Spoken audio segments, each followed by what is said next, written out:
जय श्री महाकाल, जय माँ कामाख्या। तंत्र मंत्र यंत्र की क्लास 12 में आप सभी का स्वागत है। तो मित्रों, आज की वीडियो में जानकारी लेके आए हैं कि शक्ति को भोग कैसे देते हैं। देखिए क्या हुआ कि जो है जब ब्रह्मांड का जब निर्माण हुआ तो जो है दीति थी, अदिति थी। ठीक है, तो दीति और अदिति के माध्यम से जो है सुर और असुरों को जो है उत्पन्न हुए। सुर का मतलब होता है देवता और असुर का मतलब होता है राक्षस। यानी कि ऐसा समझ लीजिए, जो अच्छा काम जो करते हैं वो सुर में आते हैं और जो बुरे काम करते हैं वो दैत्य में आते हैं। ठीक है, आपको यूट्यूब में बहुत सारे वीडियो मिल जाएंगे जिसमें अपना काम करवाने के लिए बहुत सारे टोटके बताते हैं कि आप पीपल के पेड़ में जो है मांस चढ़ा दीजिए, अंडा चढ़ा दीजिए और शमशान में जाके जो है खून चढ़ा दीजिए, बलि दे दीजिए। तो बहुत सारे आपको यूट्यूब में उपाय मिल जाएंगे। और क्या है कि लोगों को अपना काम करना रहता है। ठीक है, तो उनको ये मतलब नहीं रहता कि आपका काम कौन कर रहा है, क्या आपका काम कोई नकारात्मक शक्ति कर रही है। यदि आपका काम कोई नकारात्मक शक्ति कर रही है तो दिक्कत की बात है। क्या होता है कि जैसे मान लिया कि शमशान में आप चले गए, आपने कुछ मिठाई रख दिया या किसी मुर्दे के ऊपर आपने कुछ प्रयोग कर दिया, कुछ टोटका कर दिया। ठीक है, तो क्या होगा, मुर्दा तो आपका काम कर देगा। ठीक, उसके बाद क्या होगा, जब आप उसको भोग नहीं मिलेगा, वो क्या करेगा, एक बार वो भोग मिलेगा उसको, तो वो भोग के लिए आपके पास फिर आएगा। वो आपको बोलेगा कि मुझे भोग चाहिए, मुझे जो है कुछ चाहिए, मुझे भोग। अगर आप उसको भोग नहीं देंगे तो आपको परेशान करेगा। जो आपका बना हुआ वो सब कुछ बिगाड़ देगा। तो ये बहुत बड़ी दिक्कत हो जाएगी। तो वो जो है कभी कभी सपने के माध्यम से भी आ सकता है और सामने से बोल सकता है। ये सब चीज़ें होती हैं। तो इस प्रकार कोई अंडबंड प्रयोग मत करिए। और अब बात करते हैं कि कोई भी देवी देवता होता है, वो किसी कार्य करने मतलब कोई भी कार्य करने से लेने के लिए हमको उनको भोग देना पड़ता है। ठीक है, तो क्या होता है कि जब जैसे मान लिया कि किसी का कुछ काम है, जैसे किसी को संतान चाहिए, तो आपने अर्जी लगा दी कि हे भगवान मुझे संतान चाहिए। और क्या होता है, कृपा से जो भाग्य में नहीं होता तब भी आपको संतान की प्राप्ति हो जाती है। तो आपने कहा कि संतान मिल जाएगी तो हम मंदिर में घंटा बांध देंगे। ठीक है, तो क्या हुआ कि संतान मिल के लोग भूल जाते हैं, बोले कौन घंटा बांधे, मेरा काम हो गया। तो क्या होता है कि फिर वहाँ से वो आपको बुलाने का मतलब है कि सपने के माध्यम से आपको बताएंगे कि भाई मेरा भोग रह गया है, मुझे मेरा जो आपने बोला था मुझे दे दीजिए। आपको चांस देंगे, आपको अवसर देंगे, सपने के माध्यम से आपको बार बार रिमाइंड कराएंगे किसी न किसी जरिए से। ठीक है, आपको अवसर देंगे कि उनका भोग दे दिया जाए। तो क्या होता है कि कुछ लोग जो है फिर भी जानबूझ के देवी देवताओं का भोग नहीं देते हैं। तब क्या होता है, फिर देवी देवता आपको परेशान करते हैं। और समय रहते जिसका जो मान्यता है उसको पूरा कर लीजिए, नहीं तो वो देवता आपको दिक्कत देते हैं। ठीक है, तो क्या होता है कि जो है बहुत सारे मैंने केसेस भी देखे हैं कि जो है भोग न देने के बाद में लोगों को बड़ी परेशानी हुई है। जैसे मेरे गुरुजी थे, तो गुरुजी ने केस देखा था। तो एक महिला थी, मुस्लिम थी, तो उसने कुछ उसकी मान्यता थी, तो बहुत परेशान थी। तो गुरुजी के पास में आई, तो गुरुजी से पूछा कि मेरे साथ दिक्कत चल रही है। तो गुरुजी ने कहा कि क्या आपने कभी कुछ मजार में कोई अर्जी लगाई थी चादर की। तो उसको पहले तो मना कर दिया, फिर उसने बैठ के सोचने लगी तो उसने कहा कि हाँ, दिल्ली में मैंने मजार में काम होने के लिए अर्जी मांगी थी कि मेरा काम हो जाएगा तो मैं चादर चढ़ाऊंगी। उस बात को लेके 12 साल हो चुके थे, यानी 12 साल हो गए थे उसने चादर नहीं चढ़ाई थी। तो वो दिक्कत पैदा कर रहे थे। तो मेरे गुरुजी ने कहा कि आप जो है चादर चढ़ा के ही आपका काम, सब जो काम आपका रुका सारा बन जाएगा। तो ये भी चीज़ें भी होती हैं। तो इस तरह आपको देखना चाहिए। और जो है अब बात कर लेते हैं, एक मिनट।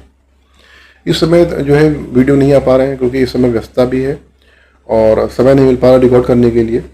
तो इस समय साधना बहुत सारी चल रही है, तो इसलिए वीडियो लेट हो रहा है। तो चिंता मत करिए, वीडियो सारे मिलेंगे आपको, तो आगे पीछे मिलेंगे लेकिन मिलेंगे। क्योंकि क्या होता है कि जो है कि खुद का भी पूजा करना रहता है, बाहर के भी काम करने रहते हैं, हवन भी करना रहता है, कस्टमर के भी हवन करने रहते हैं, और जो बाहर के कस्टमर रहते हैं उनको अटेंड भी करना रहता है। तो व्यस्तता बहुत सारी रहती है, इस वजह से वीडियो समय से नहीं आ पा रहा है। अब बात करते हैं। तो पीपल के वृक्ष में 2 प्रकार से भोग दिया जाता है। पीपल के वृक्ष में सकारात्मक शक्ति भी भोग लेती है और नकारात्मक शक्ति भी भोग लेती है। और बिना विधि के, बिना जानकारी के पीपल के वृक्ष में किसी प्रकार का प्रयोग नहीं करना चाहिए। ठीक है, सात्विक प्रयोग कर सकते हैं, जैसे दीपक जला सकते हैं, दीपक जलाने का प्रयोग हो गया, जल चढ़ाने का प्रयोग हो गया, वो तो चलेगा। लेकिन बिना जानकारी के कुछ नकारात्मक भोग नहीं देना चाहिए। और अब बात कर लेते हैं कि देवता कैसे भोग लेते हैं। जो आप जैसे कि माँ दुर्गा हो गई या माँ का कोई स्वरूप हो गया या शंकर, मतलब किसी देवता का अगर भोग देना है तो किस प्रकार से हम भोग दें, किस प्रकार से काम लें। ठीक है, तो भोग जो है सात्विक भोग हो सकता है। आप लौंग का भोग दे सकते हैं, बतासे का भोग दे सकते हैं, 9 प्रकार की मिठाई भोग दे सकते हैं, जो आपको काम कराना हो। आपकी जो भी अर्जी हो, आपकी इच्छा हो, ठीक है। तो अलग अलग मंदिरों में, अलग अलग शक्तिपीठों में विधान रहते हैं। जैसे कि कहीं कहीं ये रहता है कि माता का मंदिर रहता है तो वहाँ पे रहता है कि माता का चुन्नी चढ़ा दीजिए, माँ को घंटा बांध दीजिए, आपका काम हो जाए। तो ये चलता रहता है। तो ये क्यों है? क्योंकि ये विधान है।